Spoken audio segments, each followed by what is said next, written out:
একটা টাকা আসলে তাকে কিছু দিতে হয়, এরকম প্রত্যেক জায়গাতে প্রত্যেক জায়গায় জায়গায় কিছু না কিছু বেশি হোক কম হোক কিছু না কিছু দিতে হয়। যেভাবে নেক তারা তাদের ওটা নেয়।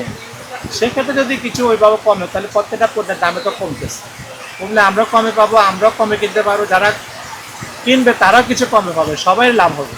চাল ডাল তো আগের দাম আছে, চিনিও আগের দাম আছে, আমার কোনো জিনিসের দাম বাড়ে না। তো শাকসবজির দাম বাড়তে পারে, এটা বৃষ্টির জন্য আসতে পারে না, কিন্তু চাল ডাল তো আর বৃষ্টির জন্য কোনো সমস্যা নেই, এগুলো সব প্রত্যেকটা দোকান তো আগের আছে।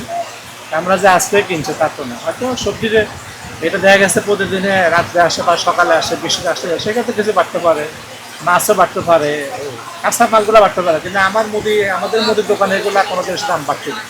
বাড়ছে কমছে এটা তো ওনারা বোঝে না, ওনারা বোঝার চেষ্টাও হয় না, কারণ ওনারা সবসময় ওনাদের লোকজন আছে বা কাজের লোক আছে, কাজের লোক মাধ্যমে করে। এই যে বৃষ্টি হচ্ছে ওনারা তো বসে রয়েছে ও যার যার অফিসে, কিন্তু বাস্তব কারণ বাজার একবার আসলে দেখতে তো কি অবস্থা। কিন্তু স্বাভাবিক কিছু দাম বাড়বে, সবজির দাম বাড়বে, কারণ আসলে তো ওরা কিনতে পারতেছে, রাত্রে গাড়ি আসে না, কিছু সংখ্যক এইসব কিছু দাম বাড়বে, এটাই সব। তো লোকজন আসেন, এখন আমাদের কিছু যা আছে পাকবে যা আছে তাই হয়, এগুলো তো আমরা মানে আফসোস করলেও কিছু লাভ হবে না।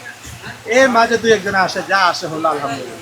বৃষ্টি কবে যদি আবার কিছু আসে, আমরা এই আশায় বসে রয়েছি যে বৃষ্টি কমলে কিছু কাস্টমার আসবে, আমরা বিক্রি করবো, আর সারাদিন বৃষ্টিতে লোকজন আসবে, এভাবে বসে থাকতে হবে ঘন্টার পর ঘন্টায়, কিছু করার নেই। হয়তো সত্যি হতে পারে কিন্তু বৃষ্টির কারণে হয়তো কিছু বাড়তে পারে, কারণ আমাদের মুদিখানা যা আছে কোনো কিছু দাম বাড়ে না। কিছু কমছে, হয়তো পুরোপুরি কমে না, তবে আংশিক সামান্য কিছু আছে।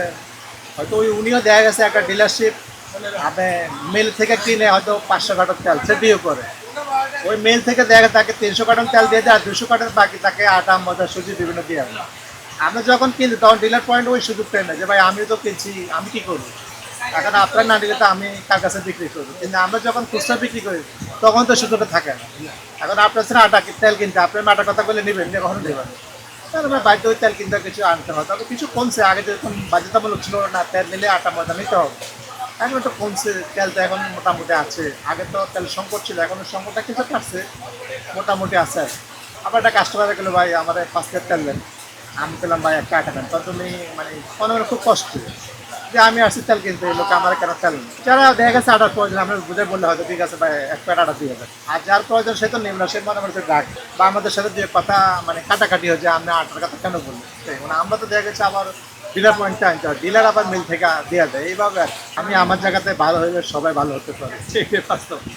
এখন আমি যদি আপনার দোষ দিই, আমি জায়গা থেকে আমি ওভাবে ওটাকে মানে যারা এগুলো করে তাকে যদি আমি কষ্ট না দিই, উপর থেকে যদি ওনারা এগুলো একটু আস্তে আস্তে চেষ্টা করে, মানুষ চেষ্টা করলে সবাই পারে, পারবো না কেন, একটু চেষ্টা করলে পারে সবাই সবাই শুধু আমি ওনার দোষ দিলে তো লাভ হবে না। আমি আমাদের কতটুকু সতর্ক থাকতে পারে, কতটুকু ন্যায্যভাবে বিক্রি করতে পারে, সেটা সবাই সবার যাতে চেষ্টা করলে একটা দেশে কিছু করা যায়, কিন্তু এককভাবে তো কেউ কিছু করতে পারে না।